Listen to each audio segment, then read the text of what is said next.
Good morning, good afternoon, and good evening, wherever you are in the world. I'm in beautiful sunny Kuala Lumpur, Malaysia at the moment, and I'm sure you're all in your own places as well. However, I just wanted to let you know that I'm still Jay Acharya, the CEO of Aspire Consulting and Training Limited, and this is still Becoming the Leader in You podcast. In each episode, we explore real leadership stories, successes, challenges, and the lessons behind them. As always, don't forget to like, subscribe, and share. And you can also listen to us on Amazon, Spotify, and more. My guest today is an executive coach, leadership specialist, and author, and someone who has spent over 30 years helping leaders become the kind of people others actually want to follow. He's worked with organizations including Microsoft, Google, Disney, and Nike, and he's also written a leadership book called Leadership Labyrinth, and has somehow managed to make self-awareness sound far more exciting than most people expected. If you've ever wondered why some leaders inspire people while others inspire resignation letters, I've got a funny feeling you're going to enjoy this conversation. And I'd like to welcome my guest today, Andrew Wallbridge. Good morning or good afternoon, Andrew Wallbridge. Good morning, Jay. How are you? I'm really well, thank you. It's good morning where you are. It's good afternoon where I am. And I've made sacrifices with my lighting today because I wanted people to see where I am and show them that I am in Kuala Lumpur in Malaysia today. And you're in sunny where? I am in South Wales in the UK. Oh, wow, wonderful. But not quite so sunny today. No, but it's still shorts weather, isn't it? It is, yeah. I mean, it's Excellent. a beautiful part of the world. No, absolutely. And for those of the listeners and guests watching as well, Wales is a beautiful country and south of Wales is absolutely gorgeous. And at the moment in the UK, we're having a bit of a heat wave, aren't we? We were. So the last few days, we've been around 27, 28 Celsius. But today it's clouded over, so it's about 20. Oh.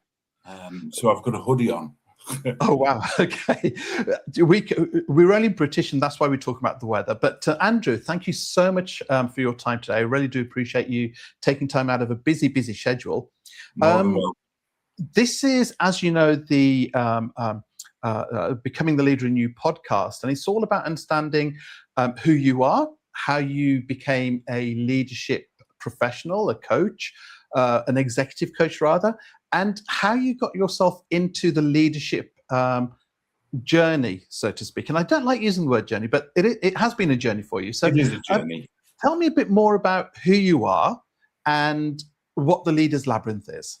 So I used to be a chef about 100 years ago, and in a kitchen, if you don't communicate, you've got big problems. So I learned to communicate in kitchens. I ended up running pubs. I ran a very, very busy pub in the Northwest. And purely by chance, I ended up in human resources.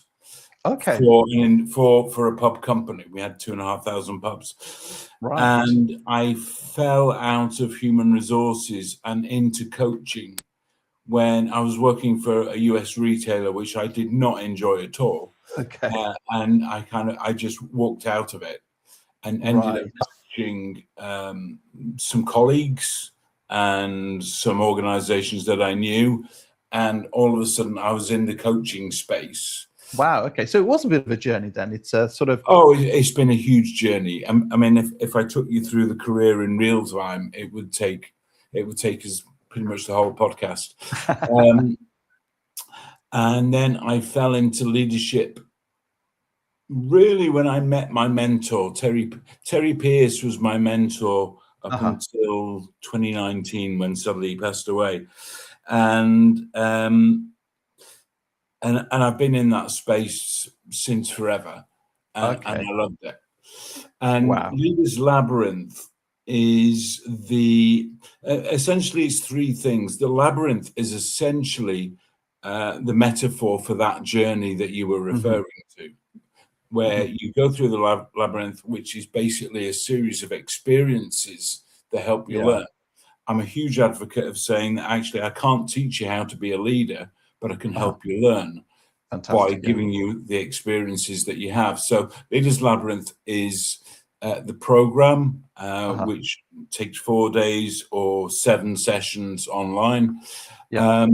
Leaders Labyrinth is also the book, which is the story of one individual and his journey through the labyrinth.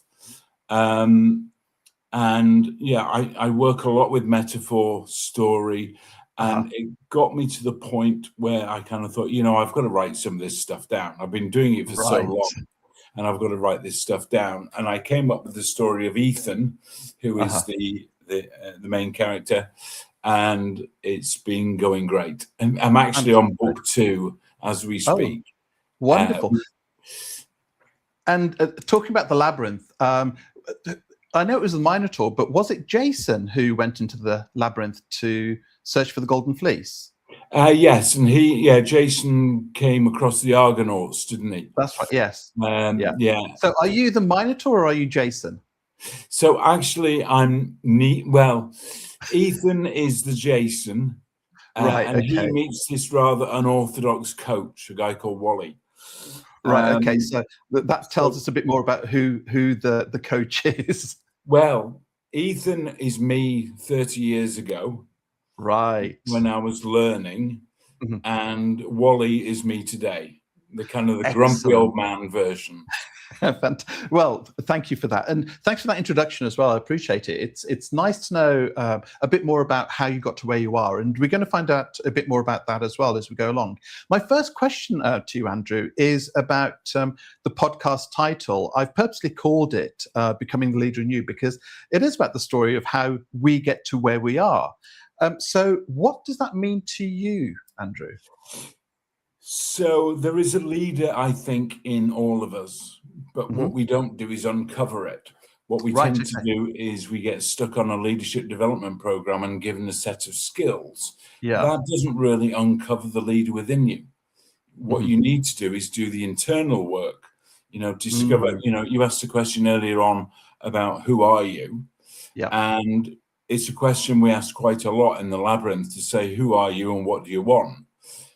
And they sound like flippant questions, but if you think that most people go through life and don't answer either one, then you kind of start to think, it actually, it's quite deep question when you want to uncover the leader within you. Yeah, and I think when you say, you know, people can't answer that question, sometimes they don't know how to answer it because they've not been guided. Yeah, exactly. I mean, most of us, when we say, who are you, we give them our labels, our names, our job titles, our relationships, but actually it doesn't tell you anything about who you are. That's right. And, you know, when people ask me who I am, I usually say I'm the laziest workaholic you are likely to find. Because that tells you a bit more about me, rather than the fact that my name is Andrew and I'm a coach. So, yeah, when you actually get people on the workshop and you start asking them that question, they look at you a little bit strangely. Well, I'm Gordon, obviously. But who are you, Gordon? But once they've done that inner work, then they start to uncover a whole lot more. And what I find really interesting is when you discover not just who you are, but how you became who you are. You know, what are your life experiences that have formed you? Because that's where the fascinating stuff is. Yeah, and that's a really good point there. It's about life experiences, because some people have positive ones, some people have challenging ones, but it's how they either overcome them or how they deal with them when they've hit that brick wall. Yeah. It's dealing with those, and we all have. I tend to call them personal earthquakes. You know, we have positive earthquakes, which could be having, you know, getting married, having children, or you can have negative earthquakes like getting married, having children, or you know, losing a loved one. And so everybody has earthquakes, and it's who you become once you've gone through that earthquake. No, absolutely. And I love the metaphor about your labyrinth as well, because using the metaphor around the labyrinth also supports people in understanding how they can reevaluate where they're going. You know, sometimes we say to people, you know, you're going too far back. But on occasions, you do need to take a couple of steps back to find a new path. And if Absolutely. you don't find that, then you're just going to keep going and going and finding those blockages or those barriers, like mentioned before. Yeah, and everything that you discover will be a little bit superficial unless you're Mm. willing to go back and actually, you know, one of my early stories, I won't tell you the whole story, but it takes me back to when I was 11 years old. Uh-huh. And the start of a conversation with my father when I was 11 really kind of dictated. So the fact that today I'm a grumpy old man is largely because of a conversation I had with my father starting in 1971. Right. And what was the starting of that conversation then? So it was me coming up to my exams as an 11-year-old, which dictated Uh-huh. which school you went to. And Yeah. my father said, you know, if you get to Sale Grammar School, I'll give you £5. Yeah. But I did better than that. And I Uh-huh. had the chance to go to a better school. Yeah. I didn't know this until I was 22. And he Okay. came to me when I was 22 and said, you know, why did you choose to go to Sale Grammar? I said, Yeah. easy. You said you'd give me £5. He said, if you'd gone to the other school, I'd have given you 10. Oh Now, God. that's not where the learning was. The learning was that wasn't the reason I chose that school at all. Okay. And 3 months after he asked me, you know, told me he would give me £10, 3 months later, he died. Oh, And bless. I never got the chance to tell him the real reason why I went to that school. And what was the real reason then, The real Andrew? reason is I was painfully shy. My brothers had gone to that school, and I'd rather go to a school where my brothers were than going Uh-huh. to somewhere where I didn't know anybody. Right. And I Okay. never got the chance to tell him that. And so, you know, today, if people ask me a question, I'm gonna tell you the honest truth, Yeah. what's and all. Plus, I learned that if I've got an important question, I'm not going to wait 11 years to ask it.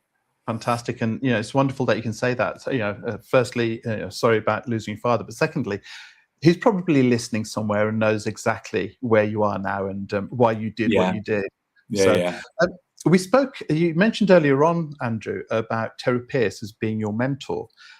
So my next question is about who, mm, who or what shaped you to become the person that you are today? So Terry was so first off, my parents. Hmm. Despite my father not being there, he was always a huge influence. I always had this goal to say, in whatever I do, I hope I Hmm. make him proud. And there's been a number of people. So Terry was a big part of me developing my point of view.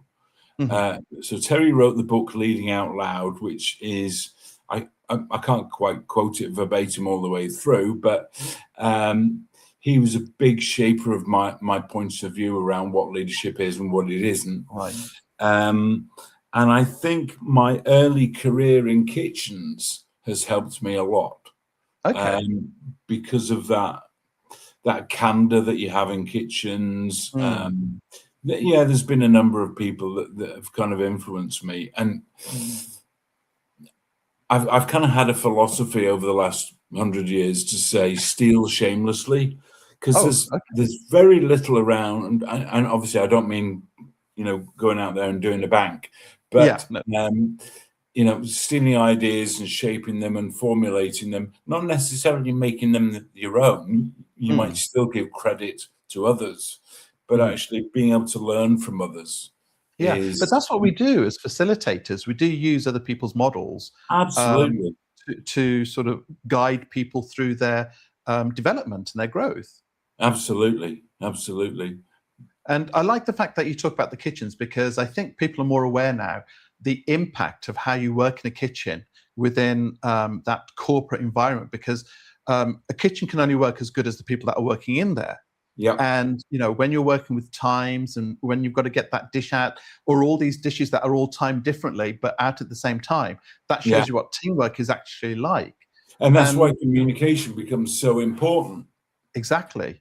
And it's Yeah. funny, a couple of days ago, my wife and I, we were watching MasterChef on the BBC.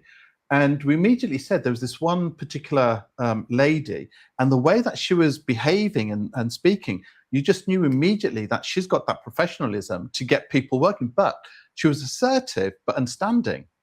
And to hear that and see that is a fantastic exercise to actually see how you don't need to be a Gordon Ramsay, but you can actually have that quality that gets people to follow you. Yeah, absolutely. And actually, Gordon Ramsay, I quote him quite a lot, not in the way that you Not the think, swearing. but well, interestingly, when he's on, I know, Gordon's Kitchen Nightmares, there's one word he uses a lot in a kitchen when it's not working, and it's not probably the first word that'll come into your head, but he goes in there and say, for goodness sake, communicate, talk to each other. Because if you don't talk to each other, things can go horribly wrong. Exactly. And that's a really good point, because you've mentioned communication a couple of 3 times now. And what we find is in the corporate world, people let themselves down when they don't communicate that they're struggling, or they don't communicate if they don't know how to do something. They'll try and, dare I say, mess through it. And then eventually they have to own up, or maybe not own up. And that's when everyone has to deal with things, and it becomes a risk, or, all hands on deck. And that has an impact as well. Oh, it has a huge impact. Yeah. Huge impact. So a question sort of leading on from that as well, because you mentioned the kitchens, you mentioned talking about your mentor, Terry Pierce. How does what you've learned show itself in what you're doing today and how you work today with your clients? So I like to simplify stuff, and everything that I've learned, from models, from people, from reading, from experience, I like to dumb down to a point that it's kind of bite-sized and it's digestible. And so what I've done is I've developed what I call my basic principles of leading others. And they are very basic. And for example, the first one is leading is personal. So, we all lead differently, and people's perception of what good leadership looks like differs. So that's leading in personal. The last one is the only tool in your toolbox is the ability to communicate well. And so people get it. If you kind of go through the principles, there's some learning to be had there.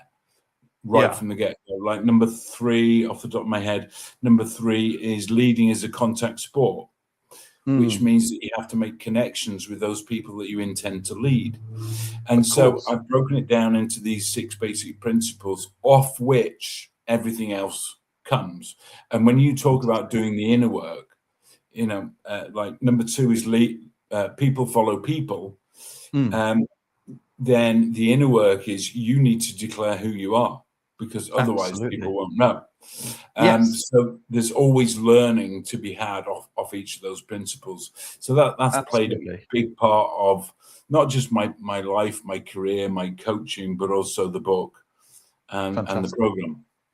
Fantastic. And you mentioned earlier on about, you just mentioned actually about leadership differs in different people, and beliefs differ as well.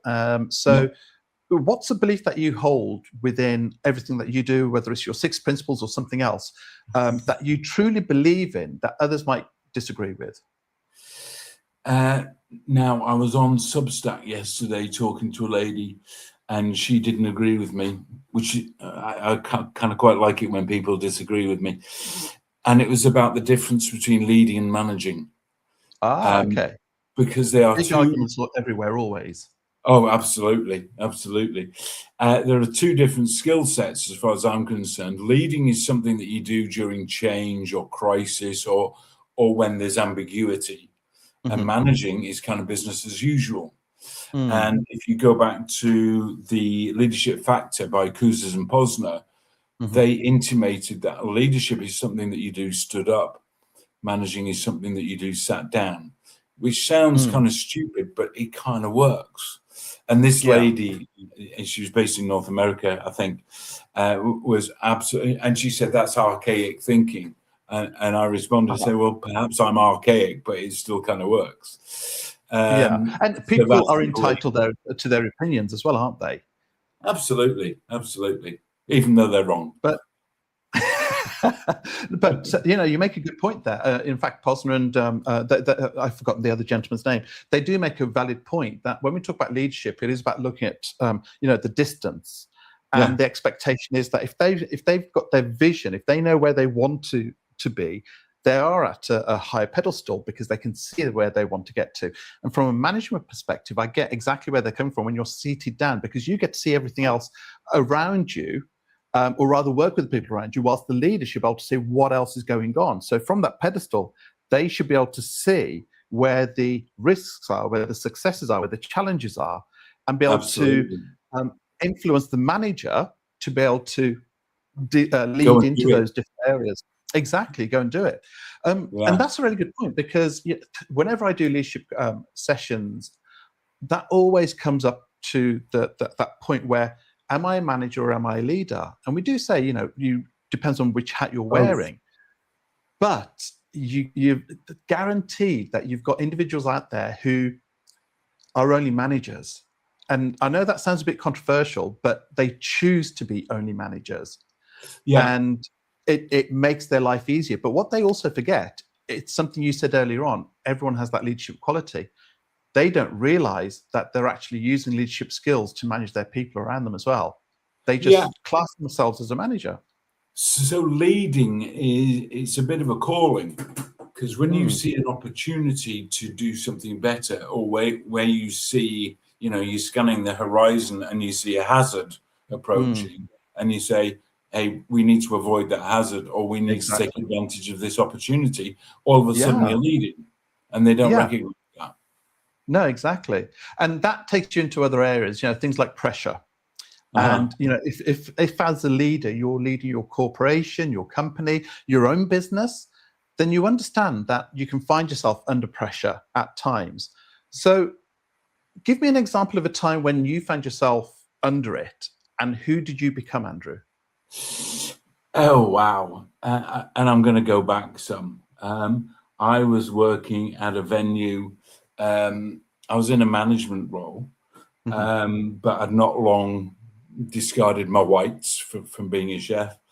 And my colleague manager decided one Saturday afternoon he was going to fire all the chefs because they'd been drinking.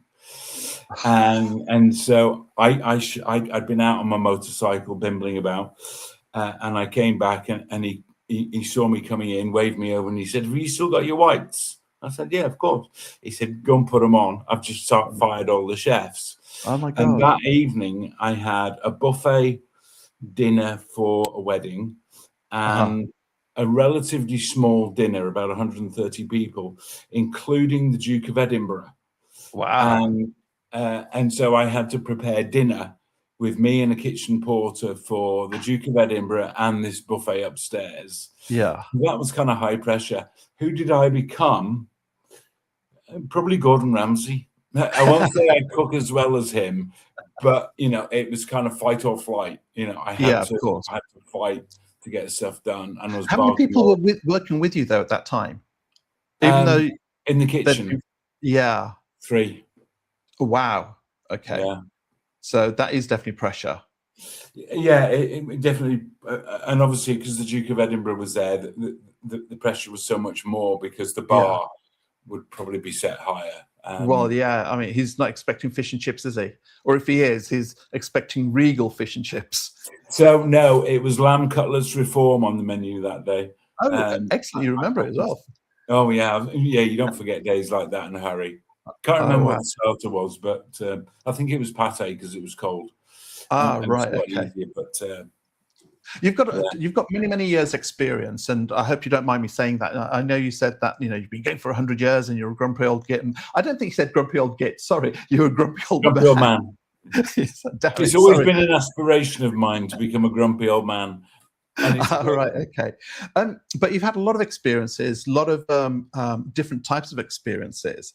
And my final question is, with all the things that you're doing, and I know you're writing a new book as well, what's a conversation that you need to be having with yourself that you haven't had so far?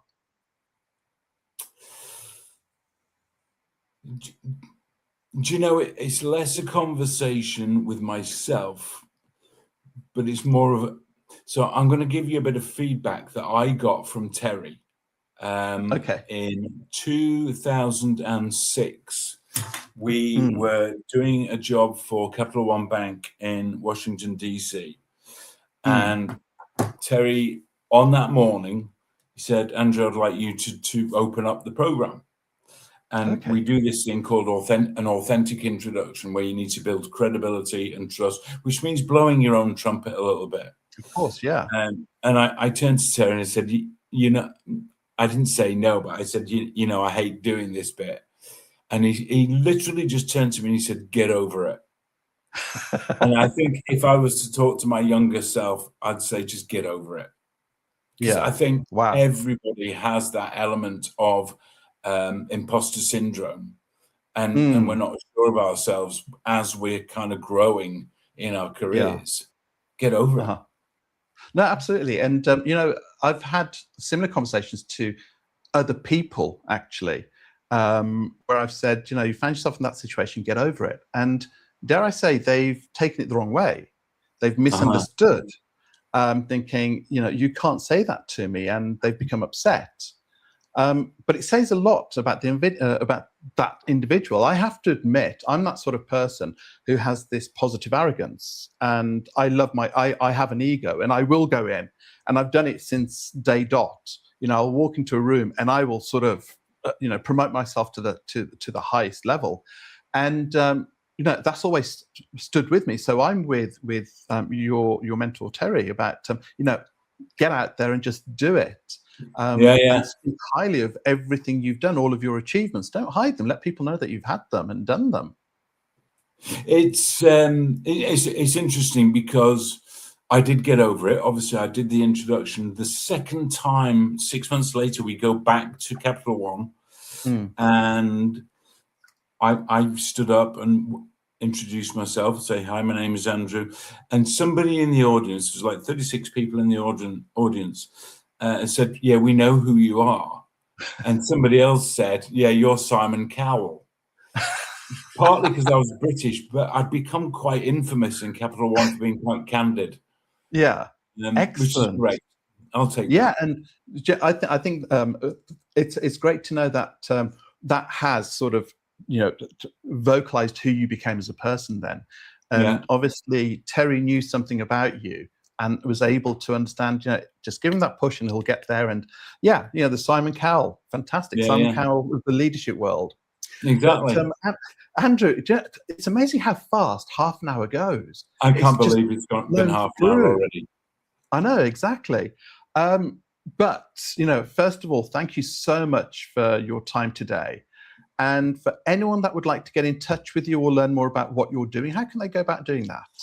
So my website is nice and easy. It's awallbridge.com. Obviously, my email is up there.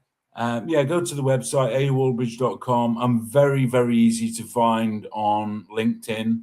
There are only two Andrew Wallbridges. One's old and one's younger, who's my nephew. And just reach out.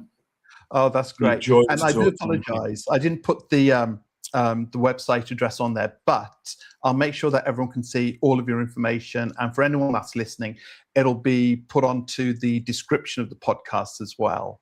Excellent. But as for today, the Becoming the Leader in You podcast, I'd like to thank you all for either watching or listening. And as ever, don't forget to like, share, subscribe so that you don't miss any of these good episodes. From me, keep growing, keep leading, but most importantly, become the leader in you. I've been Jay Acharya, and my guest today has been Andrew Wallbridge. Andrew, thank you so much for your time today. More than welcome. More than welcome. I've enjoyed it. You're most welcome. Me too. Okay. Thank you.